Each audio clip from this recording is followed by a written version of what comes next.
Hello, welcome to I'm Right, a podcast show where we'll be talking about video games and general life. I'm Charles, and this is my friend George, and we'll be the hosts of this podcast. George, say hello, bring in love, son. Go on. Hello, son. Right, son. Son?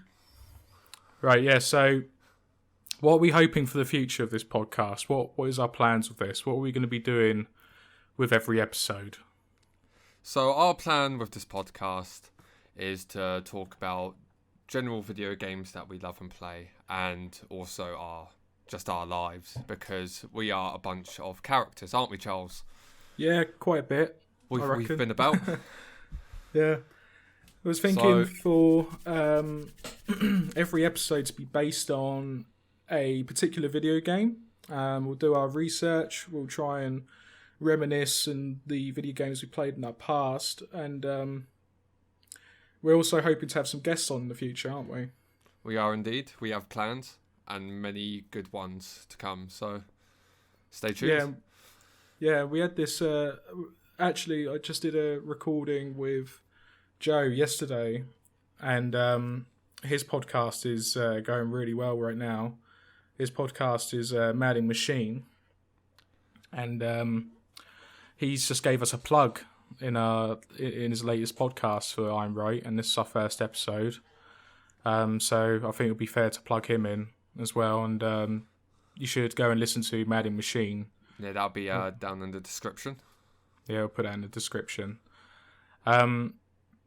So for the first episode, we decided not to talk about a particular video game because we actually have so much more to talk about with ourselves and our character, and how video games have introduced in our lives and what we prefer and what we like. And first off, I would like to start us off with more of like our history. So me and George have been friends for too long. How long do you reckon we've been friends for, like, realistically? Realistically? Yeah, So, like if we was... I'm not counting the Xbox days.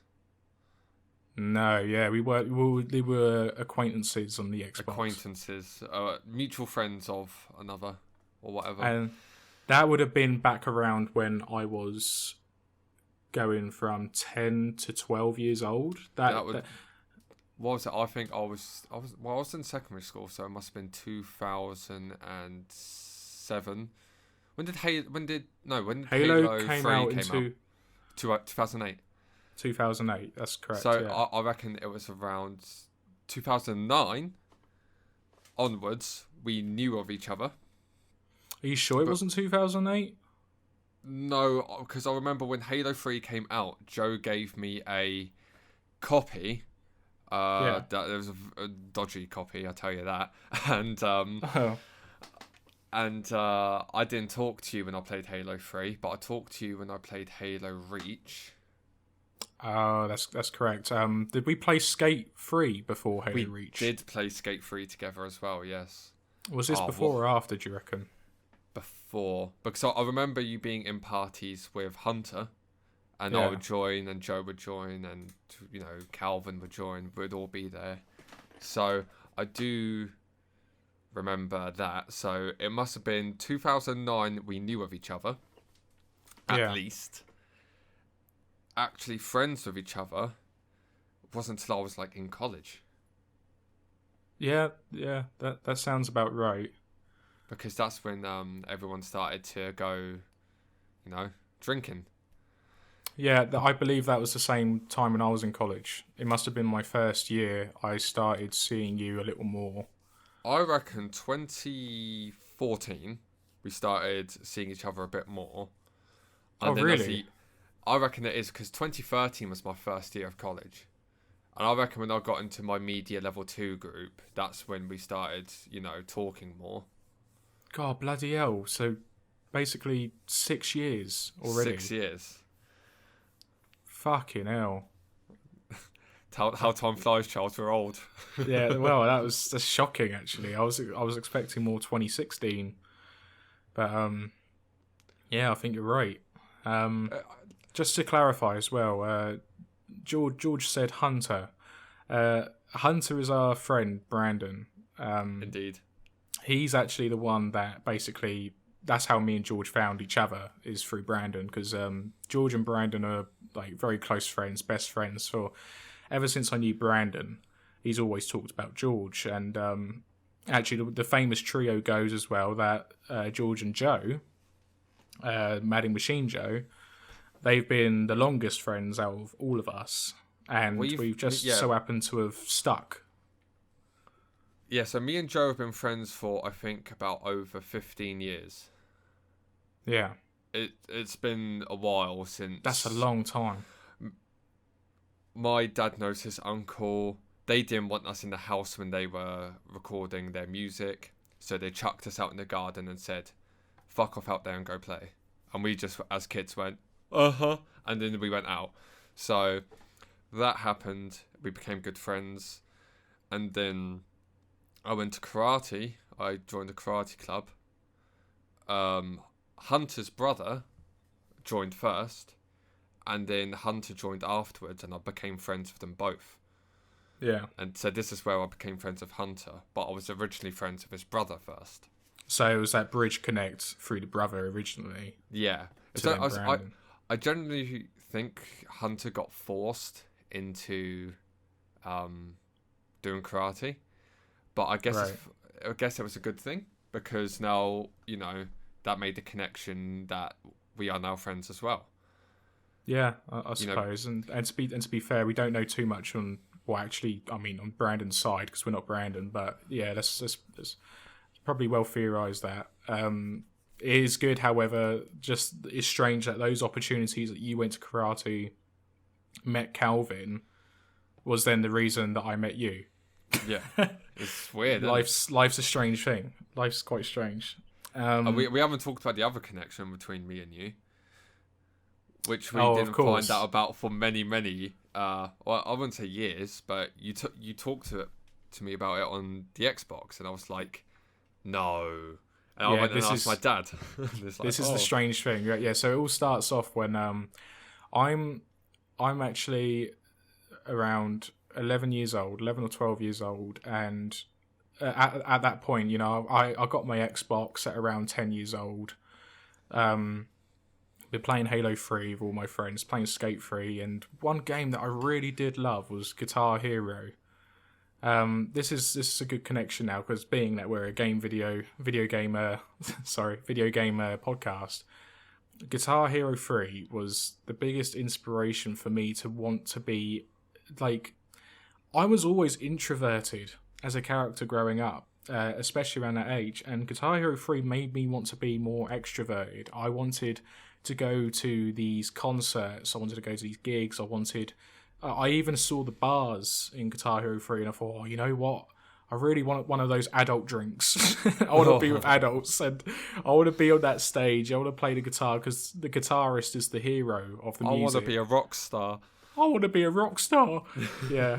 And so yeah, basically I wanted to be a rock star, and I thought, well, how am I going to start this off? And to be fair, I was just a bit anxious about starting anything such as a hobby. I growing up, I always felt like I wasn't able to do anything. I felt immature, and I felt like I was not competent at doing anything. So it was a bit of a sad story, but I got pushed by my parents and my nan. They said that they'll pay for guitar lessons for me. And I was really nervous. I was like, I can't imagine talking to a stranger, having a stranger in my house teaching me guitar.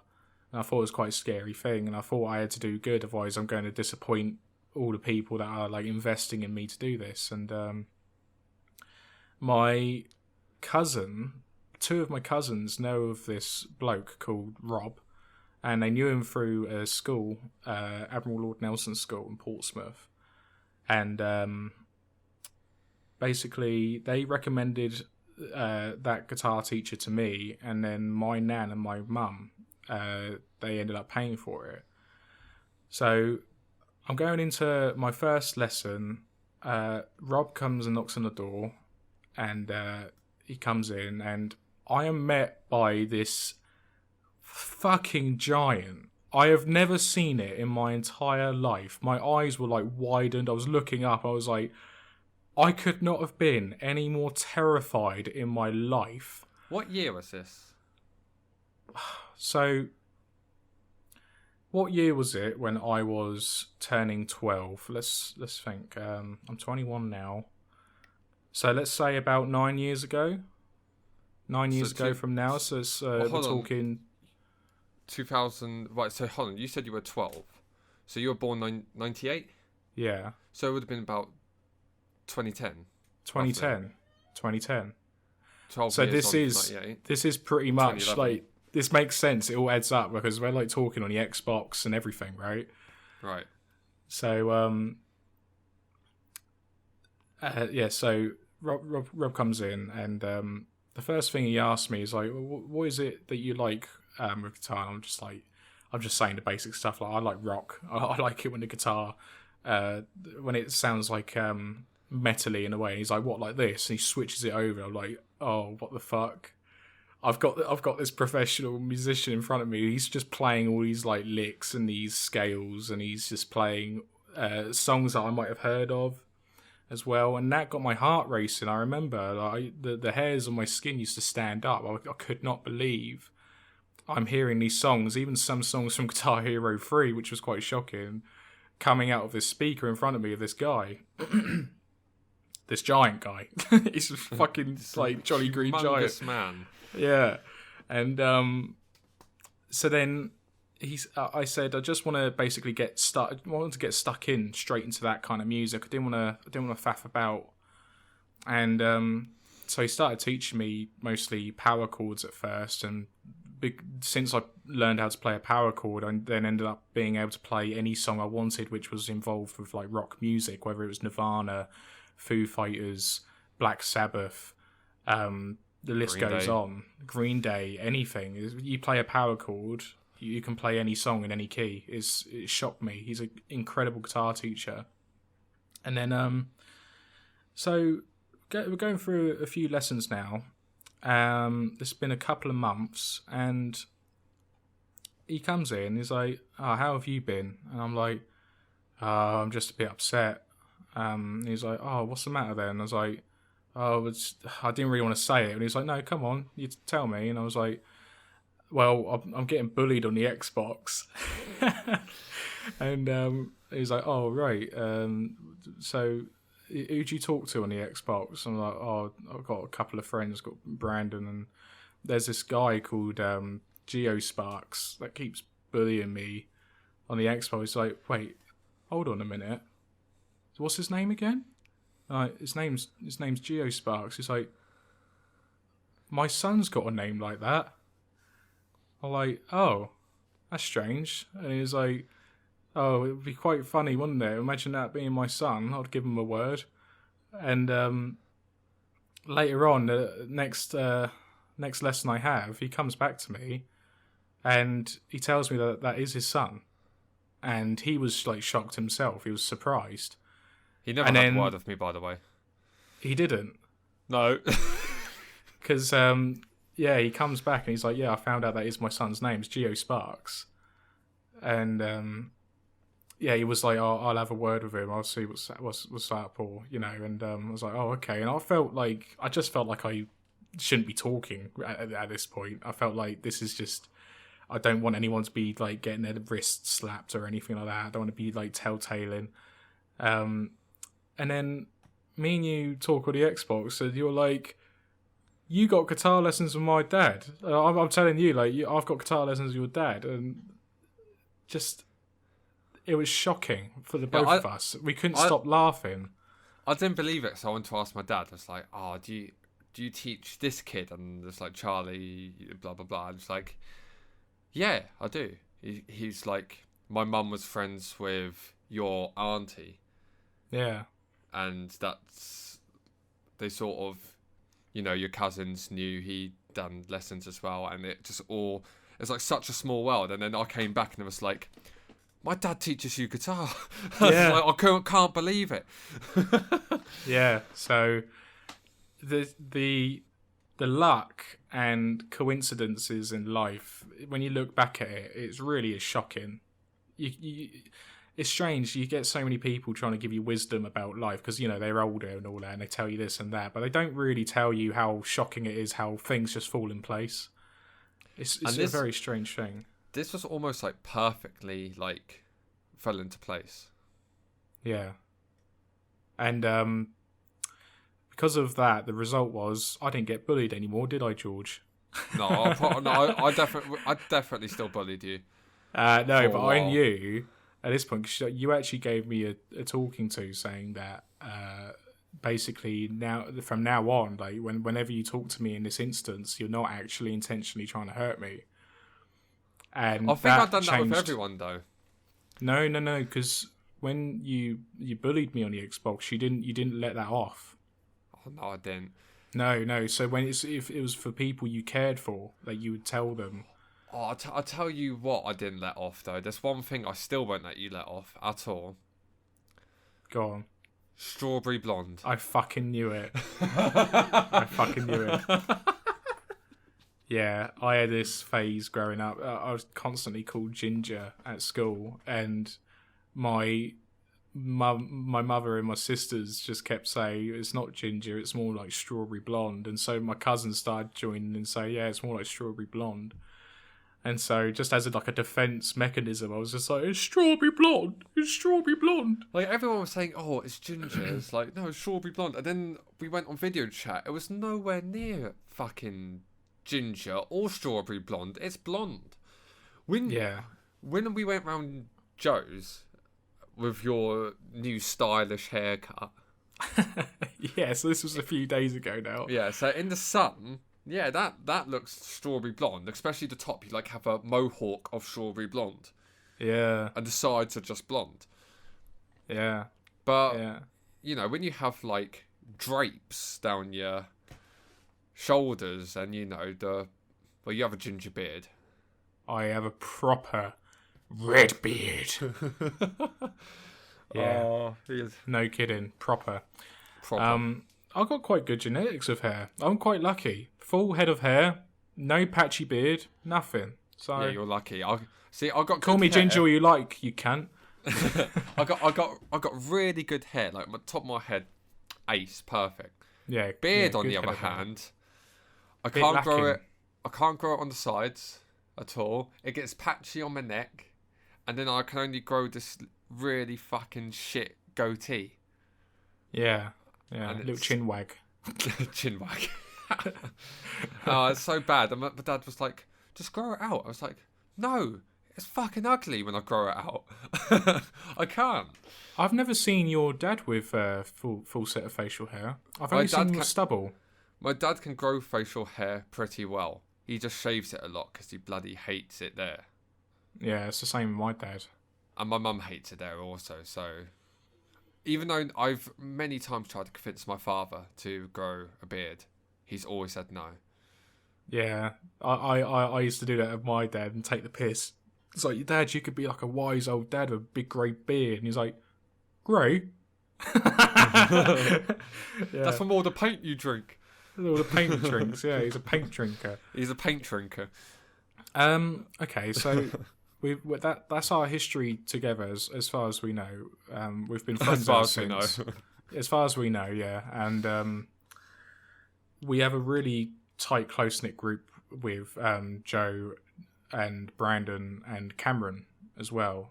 Cameron's been my friend since we were 4 years old. So if I'm doing the maths, that's nearly around 17 years.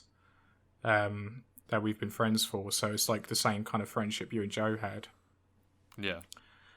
I wanted to get into now is our interests. So I want to ask you, what has been the most focused and intriguing things you've been doing in your life? What's really caught you and gripped you? And what's something that's made you feel motivated, and was it like a hobby? What inspires you? So for a while back, a few years ago, I used to was part of a media course, and I always liked filming and editing. That was my one hobby and my one drive. It's looking at, different shots of certain films and seeing how they're done and trying to recreate it. That was a very big hobby, to the point where I started a YouTube channel. It was just vlogging, but then I loved editing it, and my editing skills got better throughout the channel, and I think you can tell that. Yeah. I fucking hope you can anyway. And I still think it is one of my interests, but where I've been working a lot, I haven't been able to do it a lot. So yeah. So I'd say that's my main interest or hobby. What gets me motivated? That is a question. Because I wouldn't be able to tell you. I'll be honest. It just depends what mood I wake up in, I guess. Yeah, I guess what I meant with the motivation side of things was it was more like you had the motivation enough to go and do your recordings and your vlogging and your YouTube channel. That's what I entailed. So you kind of already answered my question there. Yeah. But you've got that among, well, of course, playing video games as well. I do play a lot of video games and have done in the past. This is something you may or may not know about me. As a child who wasn't allowed to leave the house for many, many years. Yeah. Because my parents didn't like the area I lived in. They didn't trust anyone, so they didn't want me or my sister to leave the house by herself. Very rough area. Left me with one only alternate option. Like an escape. Yeah, which was video games. Yeah. I'm not moaning at my parents for it. It's not like, oh, I wish they would let me out. Because I wouldn't be the person I am if they did that. And they did let me out on the odd occasion. It's like friends would come around and go, do you want to do this, do that? And sometimes my parents would go on then, and blah, blah, blah. But my parents were great, My first ever, I say the first ever console I owned a PS1, an original Xbox, a PlayStation 2. Then I went to Xbox 360. Yeah. Then I stuck with that for ages before I got a PC. But before all that, I still used to play on PC. I used to be an original PC gamer back in the day. Yeah, I feel that is the exact same experience I had as well. The PC has always been there for as long as I can remember. It was the first thing I've ever played, and it continued to be the dominating driver of what my choice I've always had in my life, whether I had an Xbox or a PlayStation 2 in my life quite often. So, has there been any other hobbies that took your interest at all? Anything you've done with your family at all? I guess not much in hobbies besides what I mentioned with film and video games. You gone camping a couple of times? We have gone camping a couple of times. I wouldn't call that a hobby. I'd call that more of a wanting the experience. So I've been camping in a teepee, which is those the like native Indian tent things.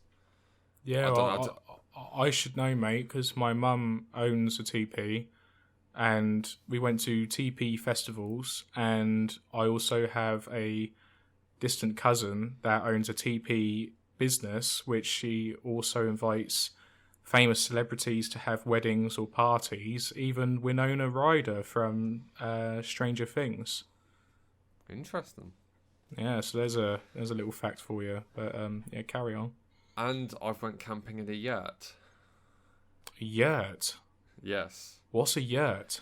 So I think it's pronounced yurt. I might be pronouncing it really wrong, but it's an Indian. And when I say Indian, I don't mean like Native American Indian. I mean Indian, as in from India. Yeah, Eastern India. Yeah. Yeah. So Indian sort of. It's like a hut, almost. Yeah. So that is pretty much a cloth hut. you know, you walk in, it's got all the wood supports, wooden floor, and all that. Yeah. And it's a very interesting. They have a fireplace in the middle, so you can do all your cooking there, and it has a vent like a chimney, but it's not a chimney. It's literally just like a big ass metal tube going out the middle. Yeah. It was actually very interesting. I remember when I stayed in the yurt, I had braces, so eating certain things was bloody difficult, especially when they got stuck in your braces. Yeah. How long have you had your braces for? What, by that point, or how long did I have them in? Well, just in general, how long have you had your braces in for? How long did I have them in?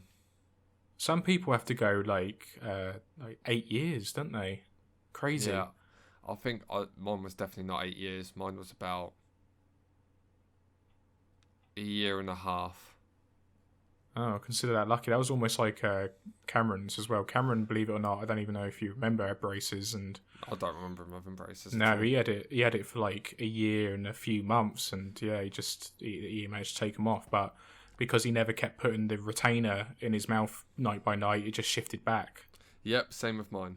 It's shocking. It's shocking how easily it goes back if you just don't put that retainer in. It's Yeah, almost so- like the main part of the job is the retainer, not the braces. I think it is because I was talking to the dentist, and they said you'll have to wear this retainer for like the next 5 years. I was like, 5 years every night. Every Like, night, you yeah. got to clean it every night as well, don't you? I was just like, yeah, bullshit. no, No. I don't think that's gonna happen. And they went, well, it's your teeth, so if you want to, they literally say the words, you'll regret it later because your teeth will shift back, be dodgy, and then when you want them to be straight again, you'll have to come back and pay more. Which It's I guess true. is, Yeah. I guess it's true. Like it has But done just- that. You'd have to be a particular individual to be conscientious enough to change your lifestyle within those small moments and put your retainer in every night, clean your retainer with particular tablets as well, and keep doing that every single day for the next, how long was it? Five months or 5 years? My dentist told me 5 years. 5 had to do years. it There for. you go. That's a complete change of lifestyle. It's not normal. I don't think a lot of people follow through with that. Did you ever get braces? No. I've still got fucking old English crooked teeth. So when they give you braces, they give you this so they have to mold your teeth. Yeah, that's correct. So yeah. so they get this mold and they'll shove the cup in your mouth. With Yeah. me, they had to forcibly do it instead of me letting them do it, because every time they got halfway in my mouth, my gag reflexes would go off. Just for Yeah. them trying to open my mouth too wide, and the stuff was so pungent and awful, it kept making me gag. Well, it would have been a real concern if you had no gag reflex, wouldn't it, mate? I know people that don't have gag reflexes. Well, that's hot. I've known Yeah. many people. I'll introduce you one day. Yeah. Turns but- out it's fucking Joe or Cameron. And so one of the dentists had to go behind me and force my jaw open while the other one shoved it in. And It sounds like someone else's nightmare. I bet there's someone out there has that particular nightmare about dentistry. I'm going to be honest, I haven't been to a dentist for years. Really? I think since I was like 17, I have not been to a dentist. The last time I went to a dentist was 2 years ago. And because I think you got the same as me, because you haven't gone so long, now we've got to pay for it. Yeah, I haven't been Yeah. for 6 years or so. Supposed to have a checkup twice a year, they say. I was going to say every 6 months, isn't it? Yeah, that's right. Anyway, off to dentistry. Let's go back into. So I asked you what your interests were. I'll start saying what mine were. So growing up, music was a heavy communicator for me. I had no choice in that. You had no choice because your dad's a fucking rock star. You're a rock star of Portsmouth, Jolly Green Giant.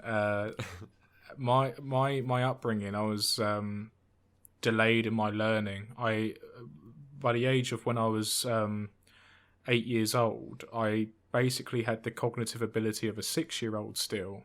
And in school and growing up in education, I was always far behind.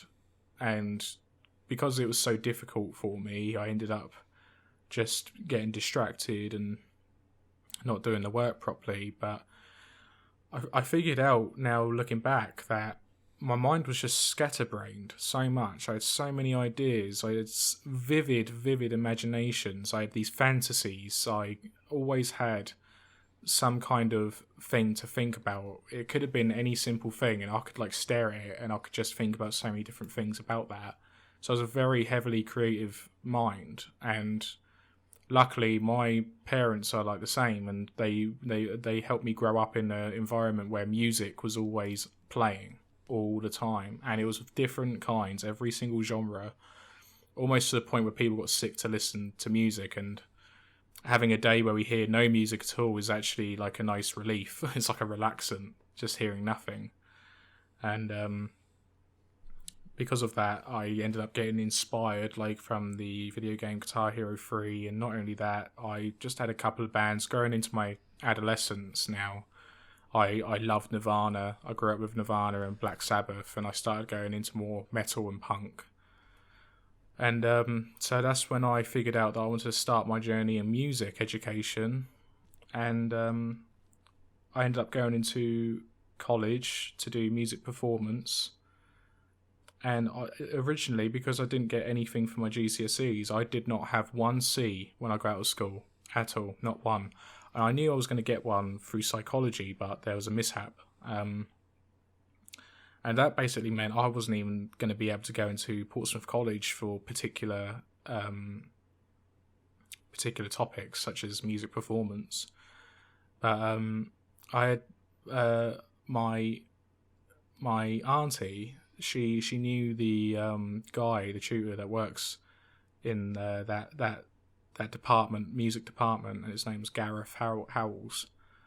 And she managed to get me an appointment just to go and see him and the head of the college, and basically come in and show them what I've got to see if I can get in. And it was literally like a School of Rock kind of moment. It's like, yeah, you don't have the qualifications? All right then, show us what you got. Let's see if you're something special. And because I've been learning guitar from your dad and I got quite good at it, I showed them what I got, performed for them.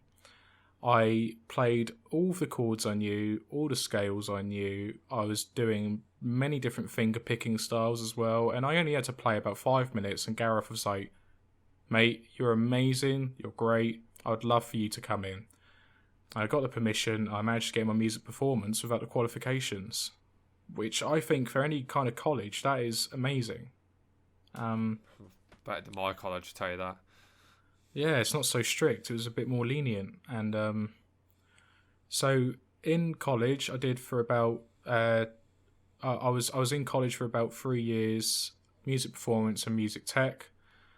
And then I went into Chichester College to do a jazz higher national diploma for jazz. And I was way too in deep. I was out of my depth. I could not catch up. These people that came in were just clearly talented, ridiculous, like academics. And I stayed there for about 4 months and I left. So I didn't even do half a year. And for that, I actually paid. I ended up paying. Well, I need to pay them now because I'm in debt. Okay, I'll restart that. We'll edit that out because you heard the ring. So actually, I was in debt by £1,700, so £1,700. That's what it cost to be in there, because I was also getting the student loan, so I can actually have living wages and stuff. And so that's when I was left off, and I just started doing work instead and started working. But I've always had an interest, a hobby, and my motivation in life was music, and I created a lot of music a lot of funny videos with all of my audio engineering and editing that I learned through college, and I learned so much more from home than I did at college because I had that genuine curiosity and intrigue for it. And you had a MacBook. Fuck you. Yes, I had a MacBook. This MacBook was the only gateway. This MacBook was the only gateway to my hobby, which was Logic Pro. And me and George, one day, was working for my dad, and we went to Birmingham with my dad's colleague, which was Ray. And in Birmingham, we put up a pharmacy sign because that's what we did. We manufacture, and we fit signs. And I had my laptop, my Mac, in the car because it was a long travel, and it got stolen. I was in the back of the van. I was trying to get some tools. I heard the car door at the front open, and I shouted, "Is that you, George?" And no reply. And I heard the car door close. I said, "George?" Shouted, and I went out the back, went to the front, and I checked everything. Fucking Mac's gone. So it was actually stolen while I was in the back of the van. This is great. Oh, that's so funny. And then he got an email about 5 days later. Yeah, so I tracked and traced my laptop. I went on the website to see where it was, and I could get an exact GPS location of it. And it was also a really clever website because with the Apple, you can actually set these. You could set like a certain system thing to happen. That if they were to open it, this Mac laptop will delete everything and it will become unusable, which I thought was incredible. That's like the future. But we found out within a few days, it was in fucking Emirates Dubai. Emirates. So it went from Birmingham to Emirates Dubai within 5 days.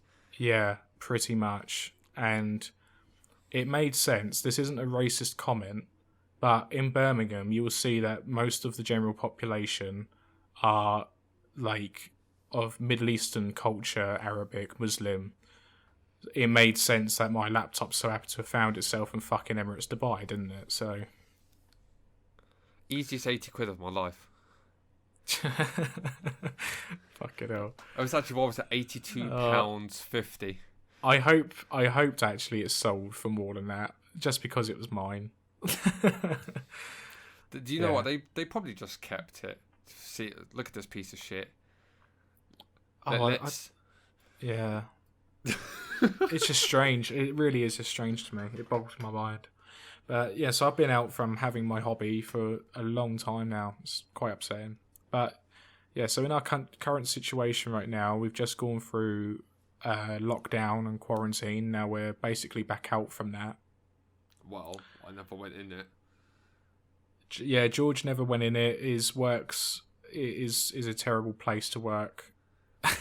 we will not say where it is, but it's throughout lockdown. We did not shut down. I worked like unsociable hours, and it's a stressful job.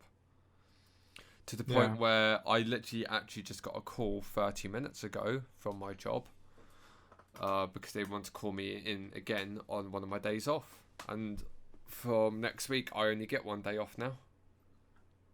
You only get 1 day off now? Yeah, from next week onwards. What happened? Yeah, that is the question. What happened, Charles? Well, what, so you don't know? You're just getting 1 day a week now? I don't know what happened. I need to talk to whoever done schedules. That's fucking terrible.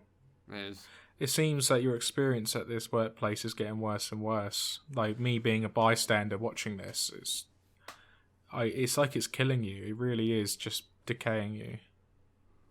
Oh, well, we'll see what happens. Right, Charles, I actually got a question for you. Just thought about it. Go on then. So we were obviously talking about one of our hobbies is video games for both of us. We do play video games a lot. What was the first video game you played?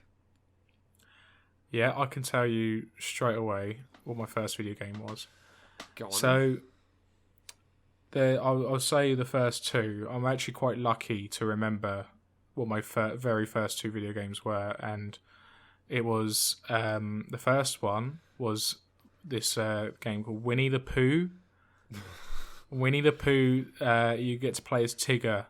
I don't remember the exact same name, but you basically had to collect all the honey pots, and you played as Tigger, and it was the best fucking thing ever. And the second game I ended up playing was Bugs Life PC video game. And I would also answer that the first proper, like, good video game that I played that started getting a bit, like, video games got a lot more popular was Unreal Tournament 1. Oh, interesting. I was brought up with my dad and my brother playing Unreal Tournament. My dad's always been a tech geek. He always bought... Yeah, he loves it. He even had the Sinclair computer. If you'd look that up on Google, Sinclair computers were basically up against and in game with Apple and all that, and it was one of the most famous computing brands in England. So yeah, it's always been part of my family like that. Kind of been sat on my dad's lap playing it, kind of thing. It's the same with my brother. Yeah. So what about you? What was your first video game you've ever played? So I'll name the first two like you, or the first two that I remember. Because games like Solitaire and whatnot, I'm not going to count. Yeah. I'm not going to count them, but my mum always used to play them, and I used to watch her play it, so she taught me.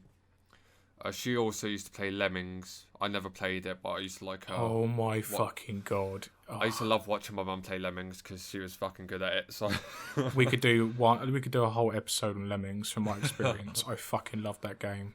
So the first game I ever played was Call of Duty Classics.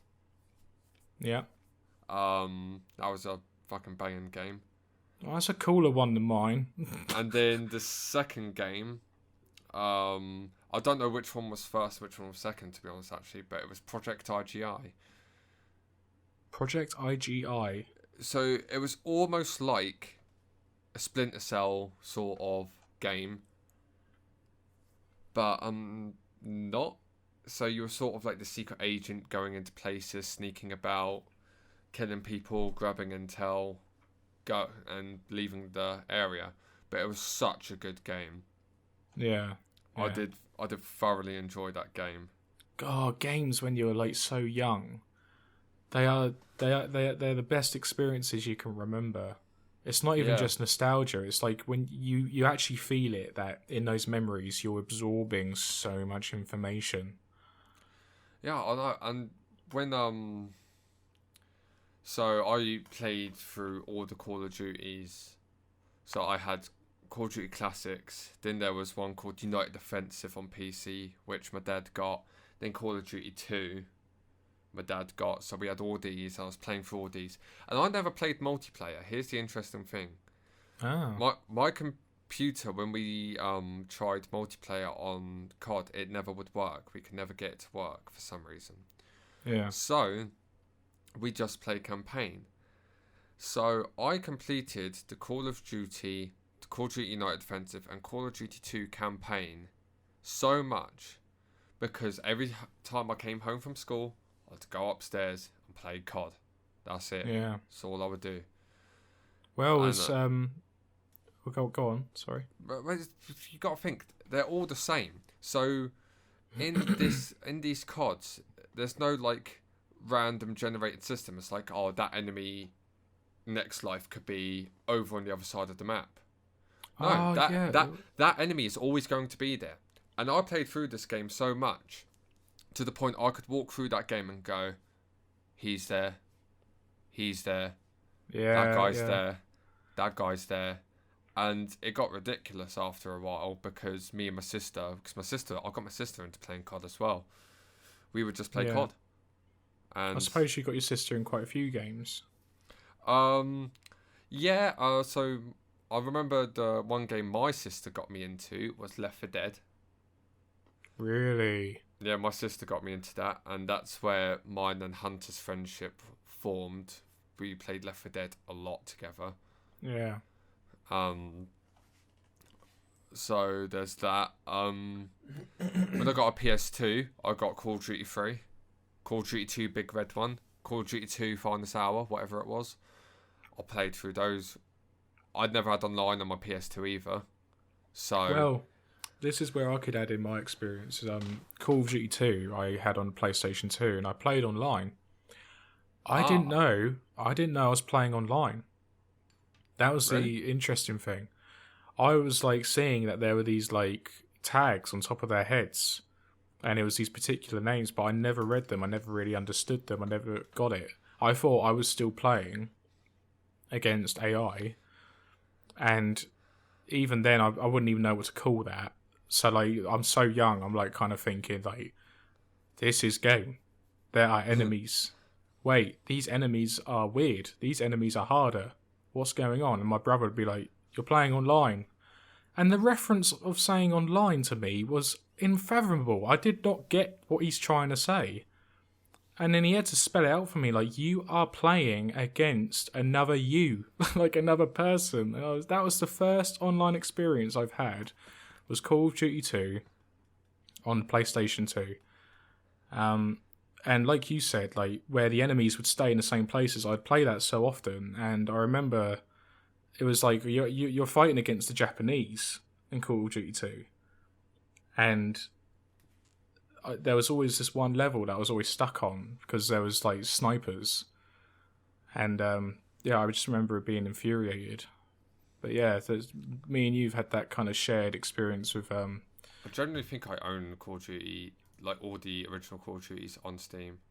Yeah, Call of Duty, Call of Duty 2, and Call of Duty United Defensive I do own on Steam. Yeah, those were my childhood games and will be forever. But I think my first online experience with games was, but apart from Flash games, which I'm not going to count, was probably Mario Kart on the Wii. really, that's interesting. Because my PS2 didn't have online. My computer couldn't connect to online because AOL was really fucking bad. I gotta quickly ask. So, what PlayStation 2 did you have? What did it look like? It was a Slim. So it's the black one. Yeah, it could connect to the internet. We just did not have the Ethernet cable to connect it because my router was in the front room, and Ethernet bridges back then cost an arm and a leg. Yeah, well, this is where I'm lucky. I have my tech geek dad. He just loves that stuff. He would happily invest in getting those things. Yeah, we didn't have a lot of money growing up.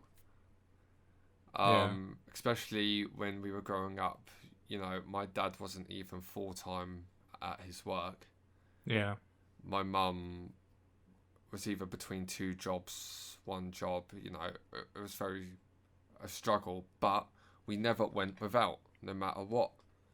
Yeah. I think I had a fantastic childhood. Yeah, God bless our parents. Yeah. Both sides. God, your dad would drink paint for you. That's all that matters, isn't it? Yeah, copious amounts. We're talking litres. Litres of paint.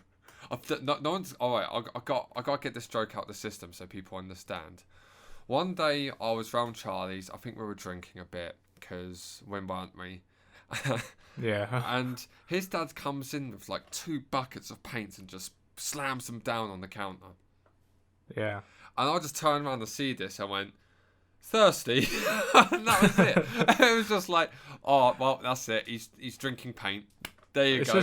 It's what makes it funnier as well is the way my dad reacts. He goes into a state where he's like, I don't even know how to respond. Like, he just shakes his head and smiles. He just does like, what the fuck are you saying? Like, me drinking paint. What the fuck are you talking about? To be fair, I remember going around you. I think it was with you, Cameron, Hunter, Joe, and I went to go somewhere. I can't remember. But I ended up talking to your dad, and then I went into your living room, and we ended up talking about all the technology around for over an hour. Oh, yeah. Then I came back, and you guys were like, where have you been? I was like, talking to your dad talking about technology, you know, it's like, you've been over an hour. It's like, oh shit, have I? Where the fuck have you been? Oh, I could talk to your dad for ages about technology. And you started talking about, like, your college or uni as well, and he was, like, giving you dad advice that he'd never give me in my entire life. I remember this. You're the second son that he's always wanted. I love you, Dad. I love your mum as well. Your mum's amazing.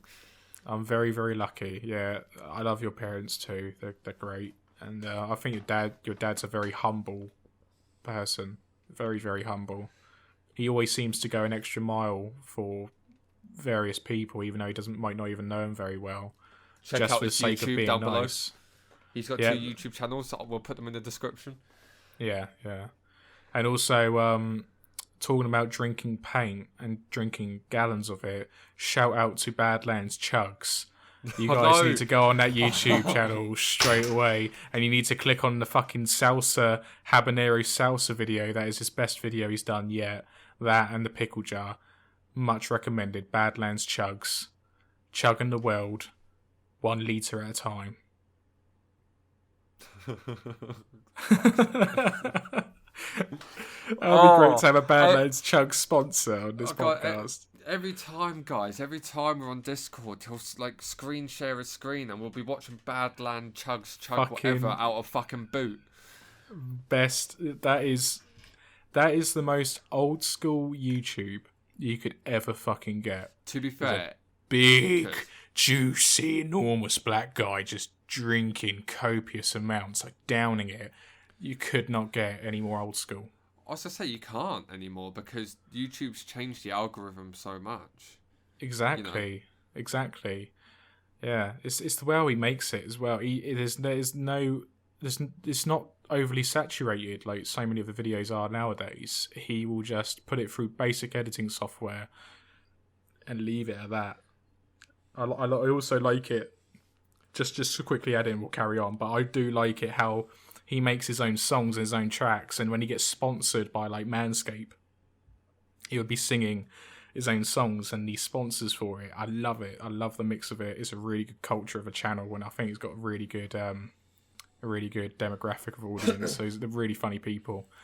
Right. So going back to the meat of this podcast, what would you say? You're vegetarian though. Not anymore, mate. I'm a fat cunt now, knowing that I've fucking eaten meat now. I tell you, something's changed, but I ain't going back.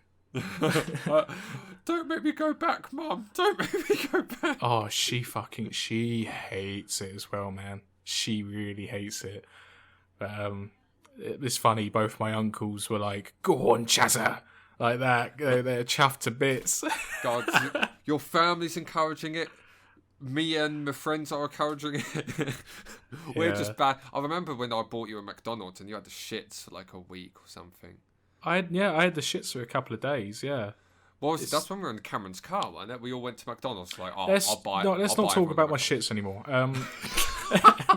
Right. So, what would you say? So, this is a really hard question. So, maybe you could give me a few instead. What is your favourite video games you've had in your life? Okay, right. I can't not say COD.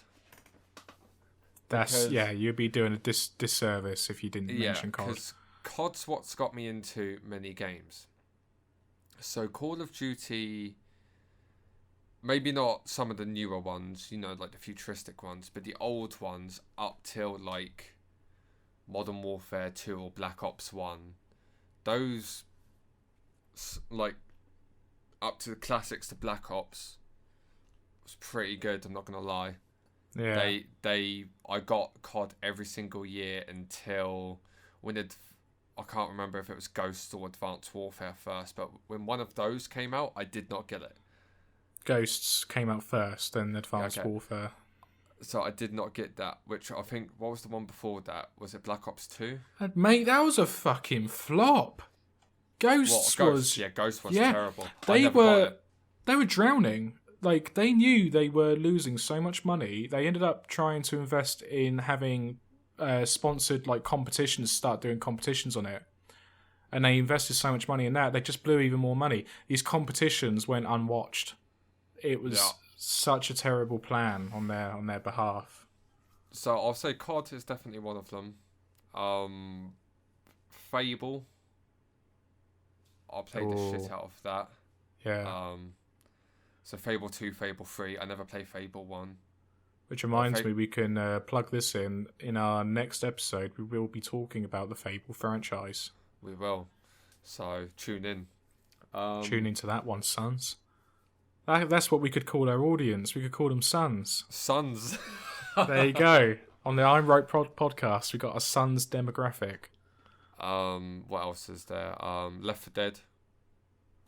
I don't think I would have been as good friends as Hunter without Left 4 Dead. Yeah. Okay. So I got to put that in there. See, I've got so many. That's the issue.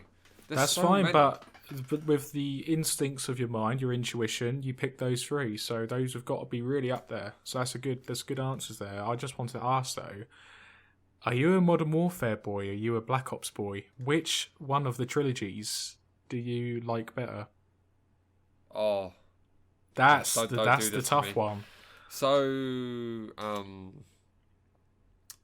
right, Modern Warfare 2 was like one of the best CODs, hands down.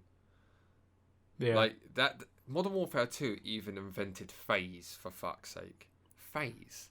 Remember when people used to do the phase shit, jumping off of shit and just, trying to 360 no-scope some fucking loser on the other side of the map? Well, this is the golden era of Call of Duty, yeah. Yeah. Black Ops...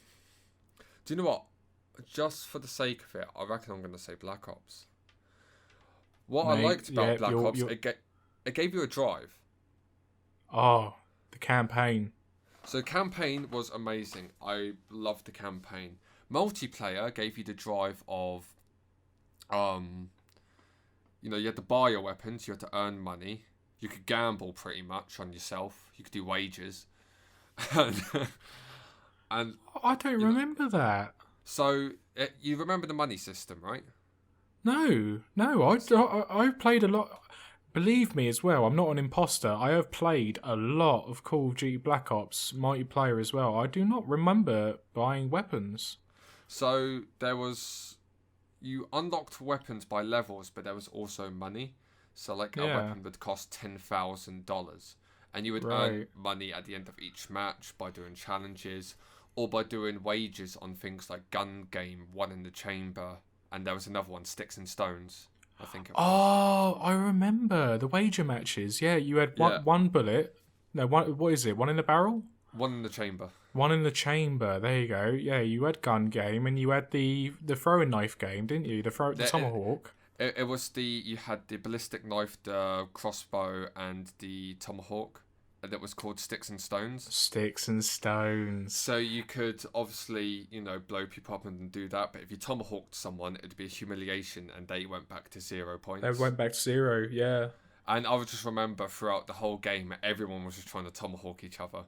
And it was just so stupid, but it was so no fun. one really actually got up to being first, because everyone just loved tomahawking. That was the funny thing. And if you were top for most of the game...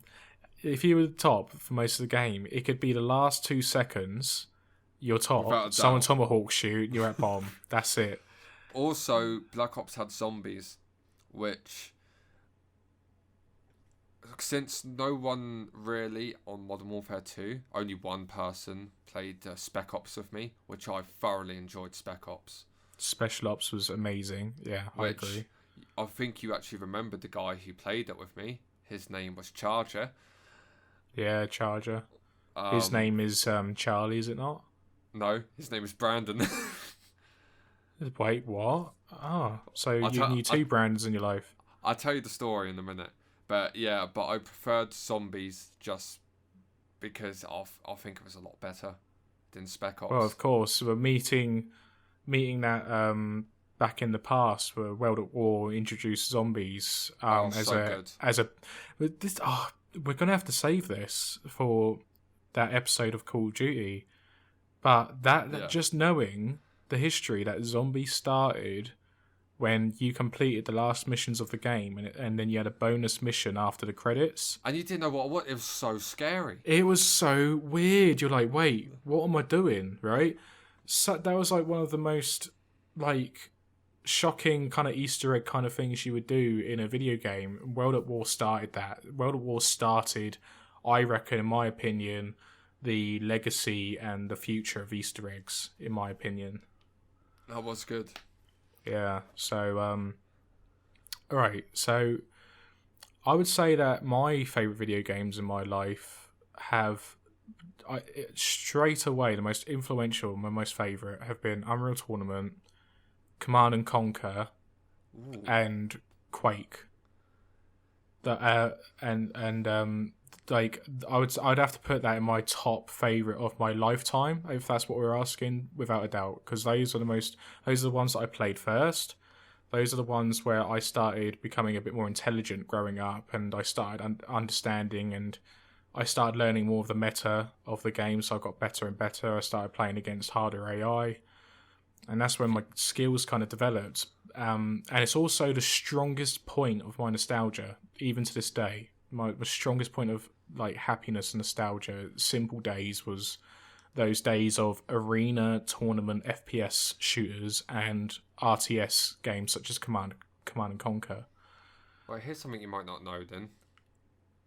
I've never played any of those. Oh, well, I mean, not a lot of people have. The only person I can think of that have is Cameron, because I mean, me and him, again, like you and Joe, close knit, share games. Yeah. But those are real classics. Absolutely. Joe used to play FIFA with me. Yeah. Can you imagine that? Joe playing FIFA? Well, I mean, somewhat. Yeah, I mean, the initial thought is not really, but Joe, I mean, growing up in like being close friends with you, I can just imagine you guys play FIFA. I mean, you grew up with a lot of football in your life as well, didn't you? I did grow up with a lot of football. And It's in my family. I think Joe did a little bit, but not as much as you. Me and Joe used to play football in real life quite a bit, just in his garden. Yeah, I can imagine that. Yeah. Or his mum used to take us down the field somewhere. We used to just kick a ball about, you know. Yeah. So yeah, So next question: what is your most nostalgic video game or video games? I've already answered mine, but you have.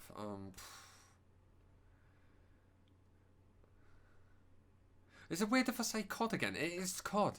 No, that's fine. Yeah. It is the game. I hate because everyone goes, "Oh, you're a COD fanboy." I fucking was.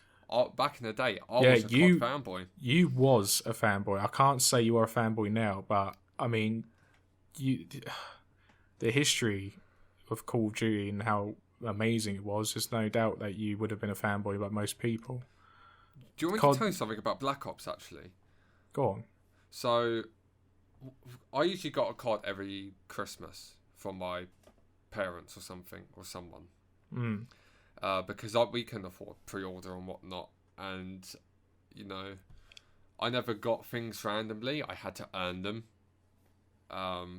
But this one, I just asked for Christmas, like, can I have Black Ops 1? And they were like, oh, we'll see. Go down in the morning, you know, open up all presents and all that. No Black Ops. Oh, okay. Fair enough.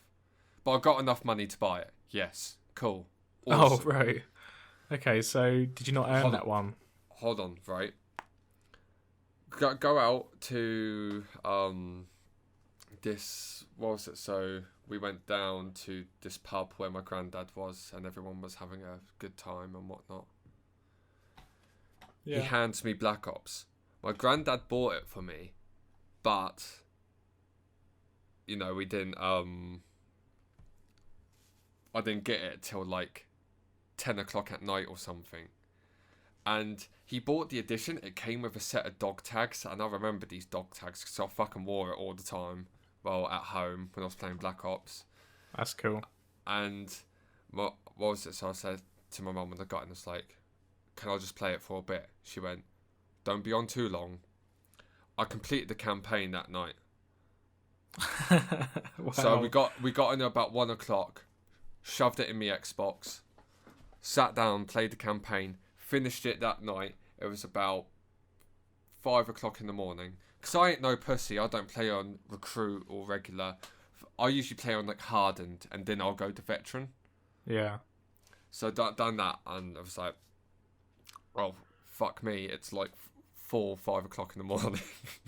Yeah. That campaign got so elaborate as well. Like one of my most favourite missions from Black Ops 1 is when you're in the Gulag. I believe it's the Gulag. You're mining. You're in the mines, aren't you? Of the Russians, and they revolt. Yeah. See, every time you say Gulag, I think of Warzone now, because it's just a meme, isn't it? Yeah. Well, every time I say Gulag, I think of the Gulag Archipelago and all that nonsense.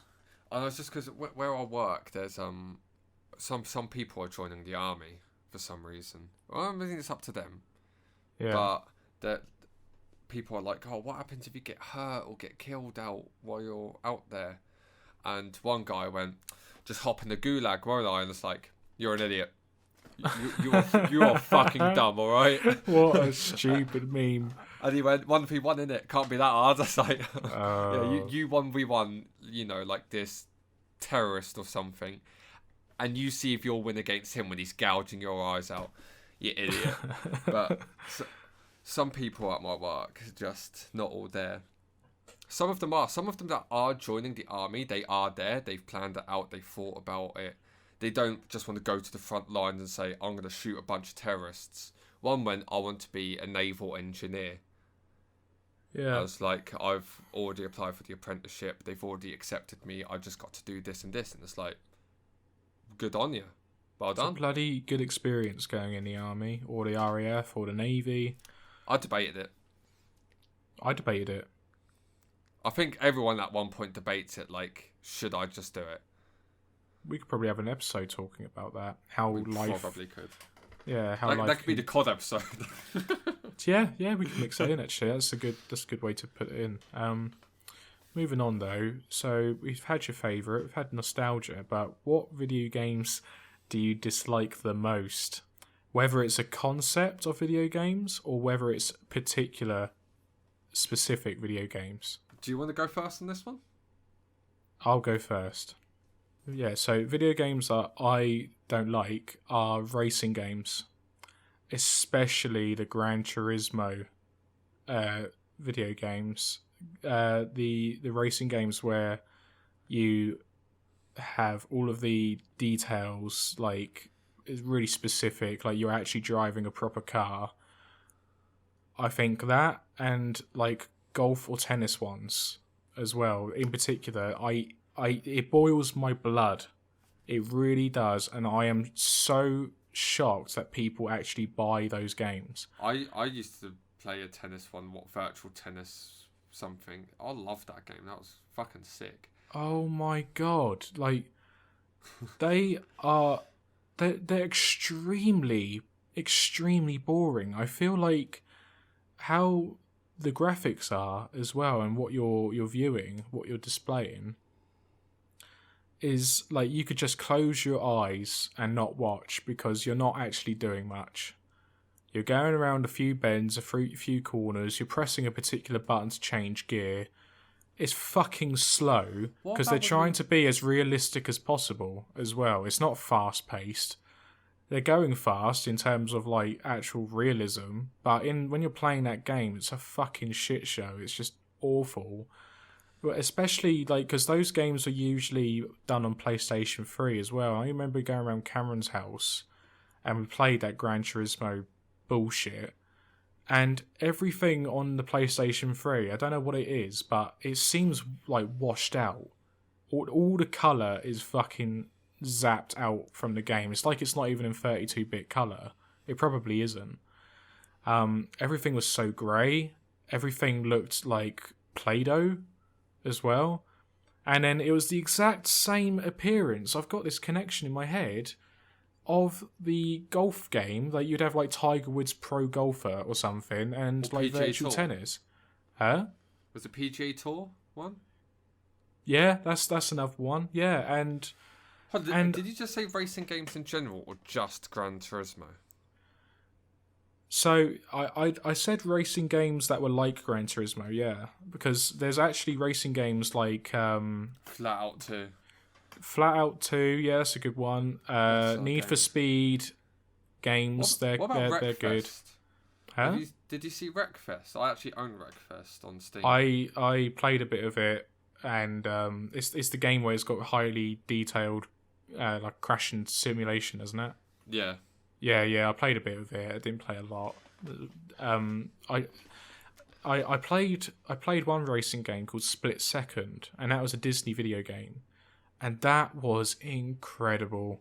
What a good game, because like if you got a certain amount of like points for driving well, you could like initiate cataclysmic, world changing like scenarios. Like you can make a whole building collapse onto the racing track, and it would mess up the other players, and you'd be able to have like a shortcut and stuff like that. It's incredible. I really recommend you guys just have a quick look on YouTube and have a quick clip of it.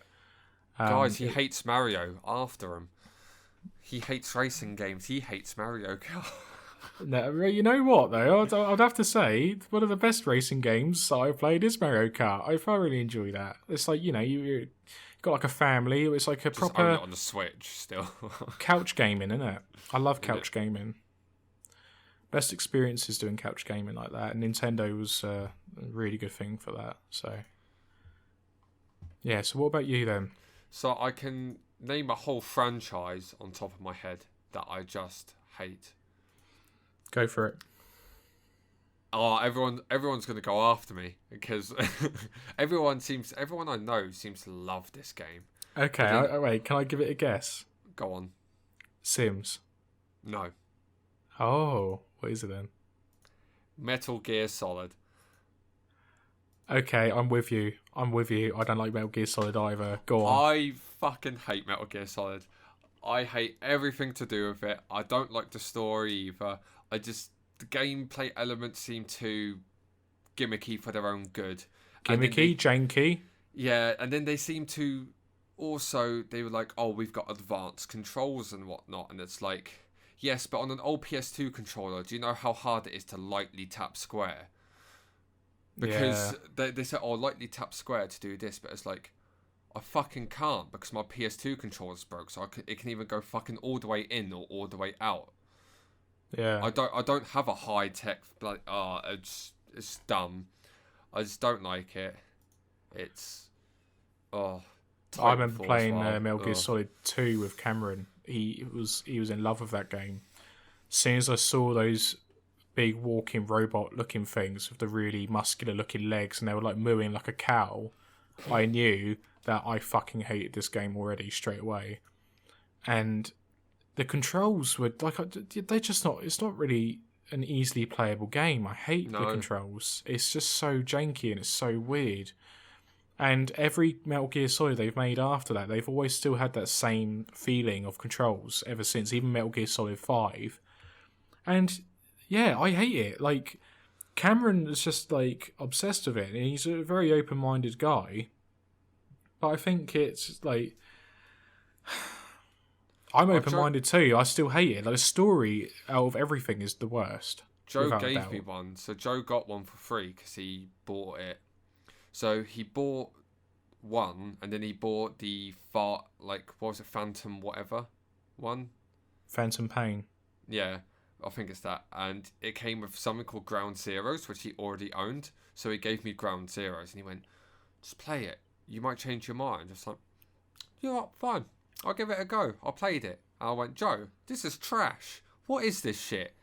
It's like, yeah. I could be in complete darkness and anything, but that enemy can see me. But then I can be like standing right behind him, sucking his arsehole, and he can't see me. So can you explain to me why I'm in a pitch black bush and he can see me from 10 miles away, but when I'm like directly in his arsehole, he can't? It's like, it's Metal Gear, isn't it? It's like, you're not selling this game to me very well. It's not a good game. Those things would add to the charm for some gamers that like Metal Gear, but for me and you, it's just, don't like it. Titanfall as well. Titanfall. Oh, why?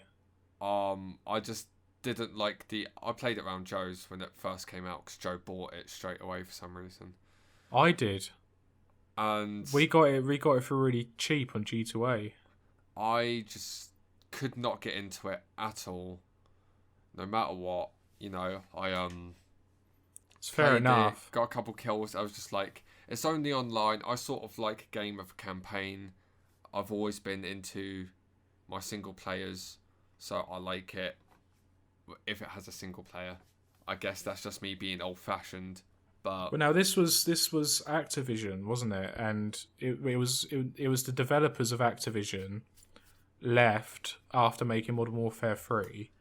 And then when they left, they got together and ended up making a new one called Respawn, I believe, and created Titanfall. And me and my brother got Titanfall, and we played it together.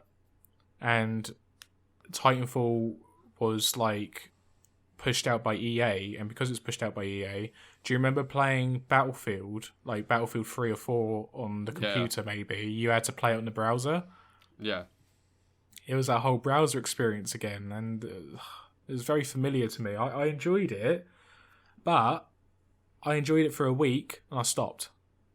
The game got boring very, very quickly, and I think that's because the players learned the meta of the game so quick, because that's just how the game was made. Yeah, I ended up getting Titanfall 2 as well, along with Cameron, and we enjoyed playing that, but the same exact thing happened again. In fact, we played less.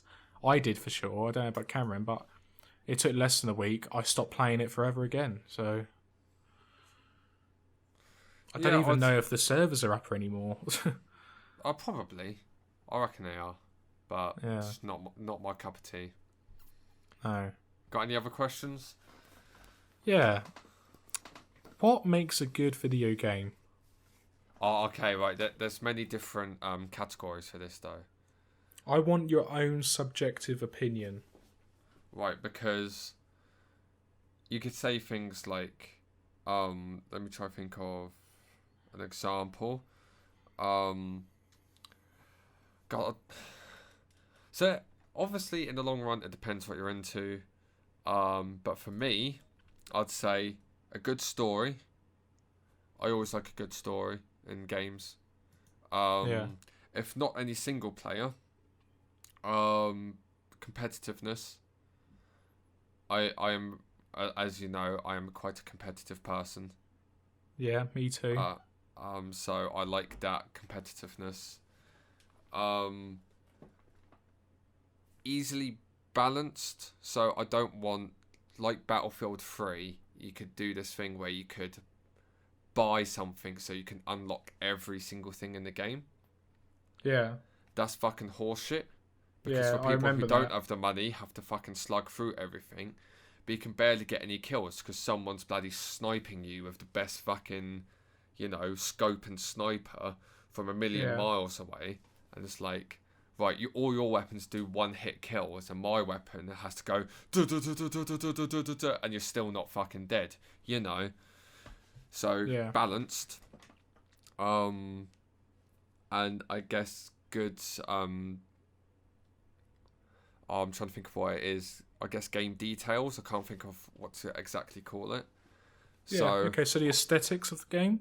Yeah, I guess so. So I'm going to use Fable 2 as an example, only because we're going to be talking about it next. You could buy stuff and you can get money later on for buying property. I like that. It's a good aesthetic. It doesn't need to be there. It doesn't matter that it's there. You don't have to make money that way, but you can. Yeah, it's the availability it gives. I guess it could be the same in COD. You don't like Black Ops. Even though it's the most trivial thing, when you can make your own emblem in Black Ops.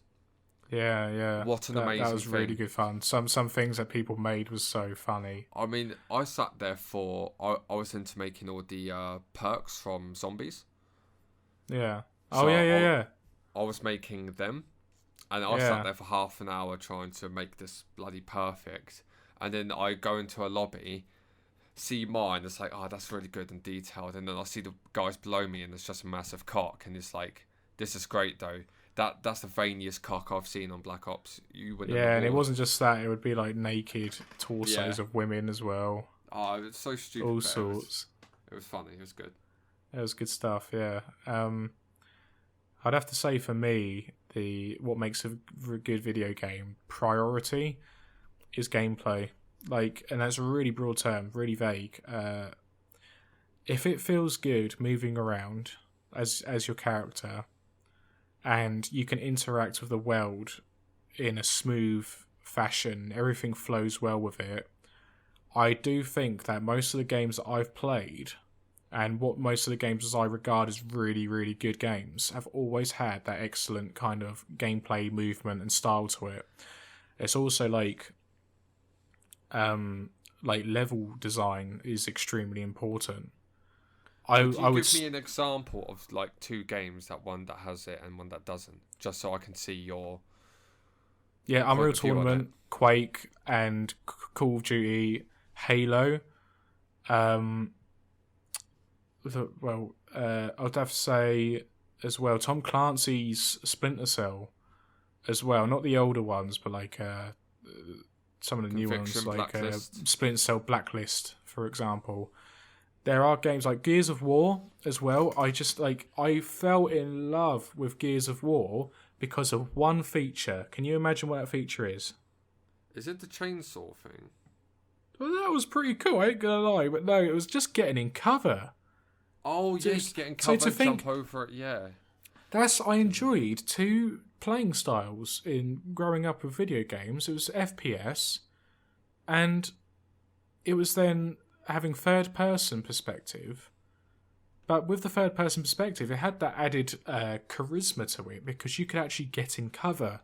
You actually felt like it was actually more realistic instead of just running around corners and, turning your stick to look left and right. It was almost like it was adapting into a new kind of technology for games, and that's what I thoroughly enjoyed. So like gameplay and how levels are designed, going into levels now, like you could have a campaign or like a multiplayer experience where you realise that most of the maps that you're in are just rinse and repeated. They're just repetitive, and you get like this incognizant thinking in your head where you're realising this, like in the subconscious, and you're like, man, this game's fucking boring. Nothing new's happened. Everything looks the same. And I always feel the most disappointed when I feel that. So yeah, I would say gameplay first. I would then say compatibility is second, and then I'd say the story is third. Honestly, because I feel like I feel like a lot of games that I've played that I really enjoyed haven't actually really had a good story. Some examples I could give is that Gears of War, I'm sorry, but when you look at it on paper, the story is kind of trash. Halo? Halo is an alright story. No, hold on. No, see, a lot of people, I'm going to get a lot of flack, especially from my friend Brandon. Brandon's the Halo god, right? He is. I think the story on paper, if you were reading it through a book, it would be a fucking shit book. But what I do love is the universe of it, and I love the history, right? But the stories and the way it was portrayed, and the way it was told, and even through the games, video games, if I look at it in hindsight, I remember nostalgia, entertainment, fun. I remember it being a legendary game. But if I actually put it in a perspective of looking at it as a storyteller and author, fuck me, it's pretty shit, if I'm being honest. One thing goes to the next without... There's no fluidity to it. And there's a lot of unexplained things going on as well. So there could have been so much more done with the story, Why are you not mentioning Dark Souls with that? It's Dark Souls. Dark Souls. Dark Souls gameplay is mostly there. Yeah. Mostly. Story is non-existent unless you read item descriptions and listen to NPC dialogue. Yeah. And then level design, I think level design is actually really good. how you Well, could no, get. this is what I was going to say. So I think Dark Souls, gameplay-wise, is actually one of the best gameplays I've ever had. It Oh, really okay. is. Dark Souls 2 was a bit weird. It felt like I was lagging or like it was really slowed in Dark I Souls 2. I think Dark Souls 1, it was good, but it had a lot of wrong with it. All right, what's the wrongs, do you reckon? I mean, the it was the timings of rollings, the insta backstabs, the range of certain weapons, certain enemies as well that were like bollocks. So when you were doing, someone invaded you, the instant backstabs, you could just roll behind someone, but you're invincible when you roll, which they sort of tried to fix in Dark Souls 2, and I think they perfected it in Dark Souls 3. Yeah. Yeah, so you're invincible when you roll behind someone. All you need to do is click, and then you are locked into frame because they are backstabbing you.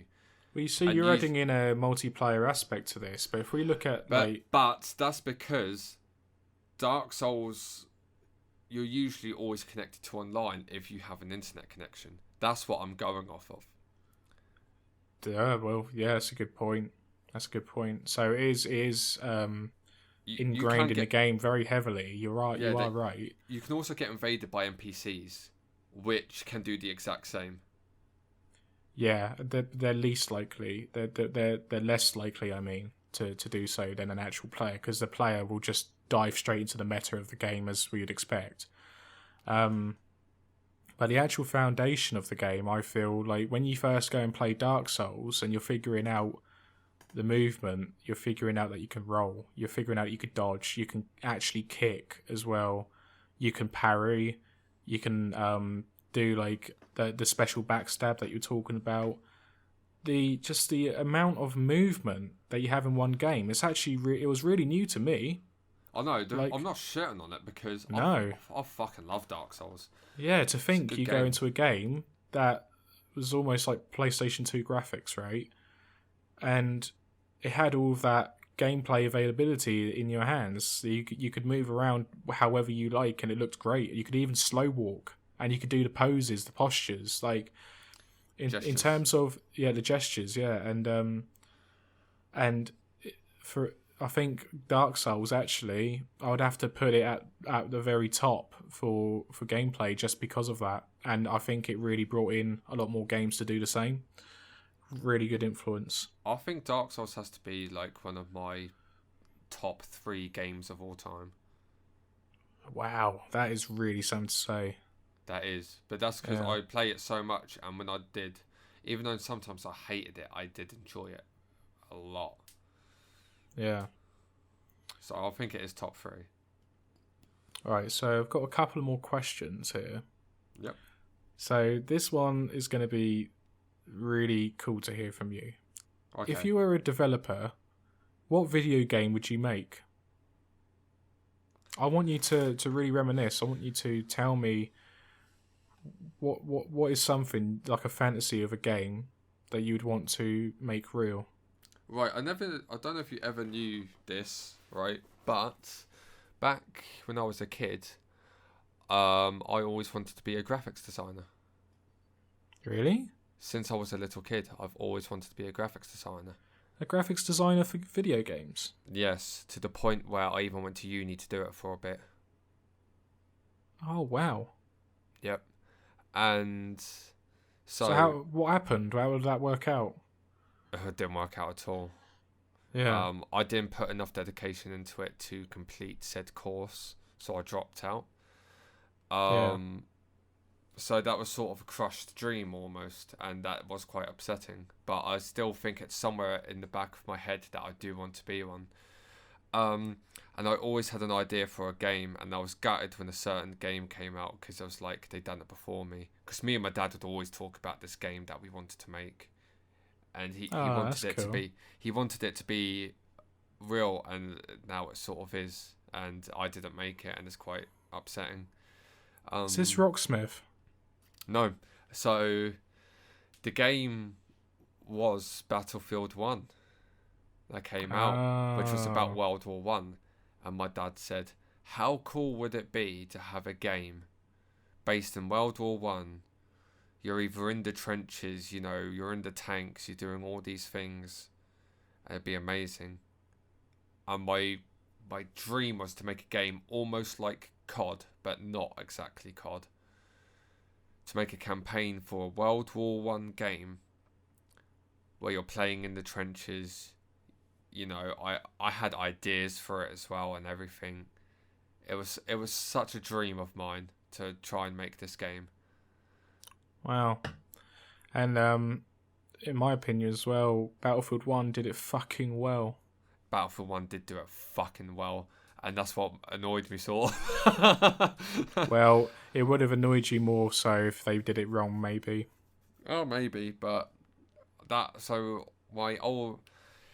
had many I think I've had about 2 dream jobs, but one of them was a graphics designer for video games. If that was the game you wanted to make, what would you make now? What would I make now? Yeah. I still think I'd make that. I still think I'd try do my dream and make no multiplayer, just a campaign of World War One, going through different sections of World War One, whether it's in the trenches, you're in the tanks, you're in the air. Me and my dad would always talk about the trenches and the dogfights in World War One. Yeah. And how good that could look.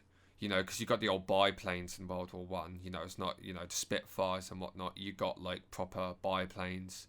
You're flying as well as shooting in front, and you got another gunner behind you. And it's the way the propeller works with the bullets as well. Slow-mo guys done a video explaining that, which I've thoroughly enjoyed. Oh, I need to look that up. What is that? What's the key thing about that? Is that the bullets can go through the propeller? No, it doesn't go through. So obviously the propeller's got to go so fast to keep the plane going. Oh, the bullets are the bullets. So the actual gun is timed, so it can only shoot in between where the propeller goes round. So as soon as the propeller goes in front of the gun, it doesn't shoot. But as soon as it's off, it can shoot. So it can. That's why you don't hear. You hear like. Oh, okay. But because the propeller's going so fast, it sounds like it's constant. But it's every so. Yeah. Ah, interesting. It's timing. It's to do with timing, and if you don't nail that timing, you'll shoot your propeller to bits. And yeah. What I've always wanted to make was a medieval game, fantasy world, almost like Fable in a way, but just a lot more, a lot like Kingdom Come Deliverance, how that game was supposed to be, But I want to. There's so many different gameplay designs that I would have changed about it, and I always like the idea of an open world game. Whenever I think about like what game I'd like to make, I don't like to be in the realm of realism. What could I realistically make with a game? No, I go all out. I think if there was somehow a world where I was a developer and I made a video game, this was going to be the best fucking video game that's ever made in history. And I love the idea and like the ambition that what's that? Star Citizen. Yeah, they're really, really high ambition to make an entire universe where you go world from world, city to city, and have a range of different jobs, have your own home, have your own customized ship, your own crew, family. I would love to do that, but in like a fantasy setting, almost like Elder Scrolls like. Yeah. And have the graphics turned all the way to the top. It runs well. But mainly focusing on the lighting, it didn't matter so much about textures. But if this was going to be the ultimate game, it didn't really matter. Just turn everything all the way to 11, Spinal Tap reference. I do like that, yeah. I do understand that reference. Oh, yeah. But I was thinking even with, the game would work in terms of, the system as well, is that, say, combat would be a lot more intuitive instead of like hassle.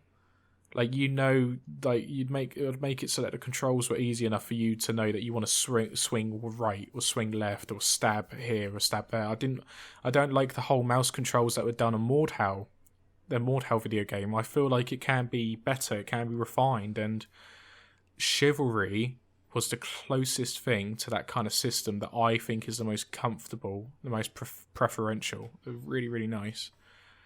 But yeah, to have a vast, vast world that you can explore in, and even own like your own kind of taverns as well, or even eventually become a king of your own city. That has always been the game that I fantasized and imagined, and I always told Cameron about this game for years. I've always said to him, how great would it be that one day an engine, a company, makes this new game. They show off their first teaser trailer, everyone watches, and all it is a really dramatic cut of, say, like a knight walking up over a sand dune slowly, and the sun's piercing through. You can see the lighting of the game's in-game graphics, and over the top of the sand dune, he looks over the horizon and he sees a city that he's trying to get to, and then he just puts his hand into the sand. Imagine this, he's putting a hand in the sand, or every single granule of sand just falls through his fingers, and you can see every bit of detail. That is what I imagined. That's my fantasy. It's always been there. Sounds good. Yeah. But that would take, like, beefy PC to run. It's impossible in our day and age, but maybe in the future we get games like that.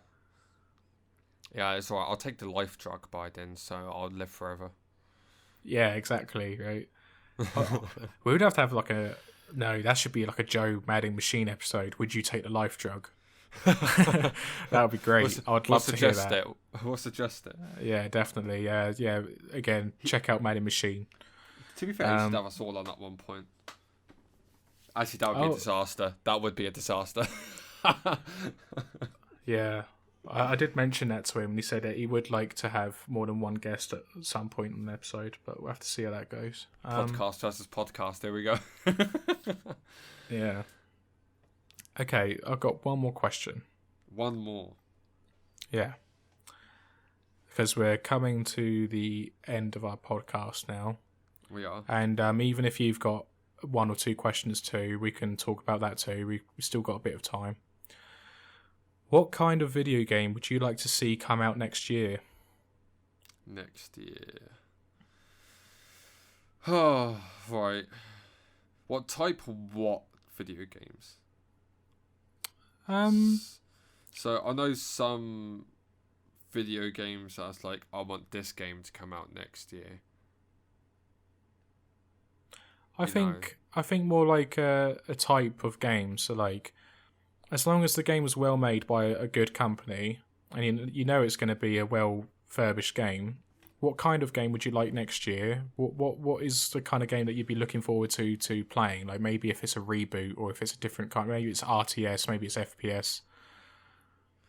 Right, so I'm actually just going to name one right out there that I want to come out next year. Okay. Fable. Yeah. I will buy the shit out of that. Actually, that depends if I buy that. I got to look stuff up about it. Cyberpunk's been put off for me. I don't know. See, looking at games now and what we play, it just seems like, I don't know, there's been nothing new. You know, Yeah. I just want a cooperative game that all of us can play, that we all enjoy, because they all seem to be multiplayer instead of cooperative. George, we need another Halo. No, but so this is the issue, because obviously Halo on PC, the campaign's a bit dodgy right now for some reason. Yeah, fucking 343, man. We could have a whole episode just complaining about 343. It's not been good. So I wouldn't say another Halo, but another cooperative game. Like, it's probably going to be like an FPS, because it sort of would have to be. But an FPS that would you know, so it has the cooperative properties, you know. I'm trying to think of the perfect co-op game that is, really. So Well, it's no perfect, but yeah. No, so the co-op games that I thoroughly did enjoy when I played them with certain people. I liked playing Splinter Cell with people. I think that was quite an interesting co-op game because you really had to rely on each other to do like stealth kills and whatnot. Are you talking Blacklist as well? Blacklist and what was it? Conviction. Yeah, dude, that was me and Cameron. That was me and Cameron's thing. When there was no other games to play, yeah, we would play Blacklist or Conviction. It was love it. Like you'd have to shoot 2 people at the same time, right? You'd have to time the headshots and stuff. Yeah, love it. Maybe like a similar thing to Left 4 Dead. I would like another, like, because unfortunately with our friend group we are a 5 or sometimes mostly a 4 depending if someone's there or not. Yeah. So finding a game where we can have all 4 of us on the same team seems to only be like, oh, let's play Halo 4v4 or let's play Counter-Strike with one random. Or let's play Left 4 Dead, and we're talking about games that have been out for fucking years. Yeah. And there's been no new games for that. We need another game, like something similar to either, like, I won't say Counter-Strike, because they're supposed to be updating the engine, apparently. But stuff like Left 4 Dead, another game like that. Halo, another game where we can all play. Just fix the co-op on Halo, for fuck's sake. Just fix it 343. What the fuck is wrong with you, right? Don't fucking port it over from Xbox, because that doesn't work. We've seen people port shit over from Xbox, and it always fucking flops. Just fucking make it properly. Breathe, son. Breathe. It's really annoying, John. I'm fucking triggered, alright? Yeah. It's been a terrible last, I would say, 2 or 3 years of games, honestly. It's been pretty fucking bad. To be fair, the one we've been playing recently as well is Factorio. Yeah, we're going to be doing an episode on its own for Factorio because really does hold dearly to our hearts. It's such a good game. It is such a good game. It's very, very, very addicting. Extremely addicting. So we need, in the future, a co-op game that at least 5 or 6 people can play at a time. That's at least an FPS or something like that. That has something interesting to do about it. Whether it's, even, when I used to play on Gears of War 2, it was me, Joe, and Hunter, and Charger playing Horde mode. Yeah. That was fucking fun. It's like a survival game. Something like a survival game, maybe, or something like that would be fun. Well, yeah, that's interesting. I loved Horde mode on Gears of War as well. When I was introduced in Gears of War 2, that was pretty damn fun. Alright, well, what I would have to say for a game that I'd like to see coming out next year, I don't know why it's not done. They've gotten close. But they went in their own direction. Why the fuck has there not been a Dungeons and Dragons video game? So what's the close one you're on about? I'm talking like, it's the ones that you often can see on Steam. I don't remember the exact names. It could be like those kind of card games, story-entailed games. Like Magica or something like that. There's quite a few of them. I don't remember names. I wasn't prepared for that, but they gotten close because they have that realm of like Dungeons and Dragons kind of story behind it. But they don't have a lot of the compatibility that goes behind it. And mind you, there is actually a Dungeons and Dragons online MMO that you could get on the browser for free. It's called Neverwinter. Right. But that's not what I'm looking for. That's not what I want. I want a Dungeons and Dragons video game. The way you create it in real life with Dungeons and Dragons, have it all there, but in a computer format. Have it spot on as well. Have a massive probability of chance, and maybe even have like virtual dice on the screen. That would be quite a cool option. Maybe you could turn that on and off. but then you get to play online with your friends as well.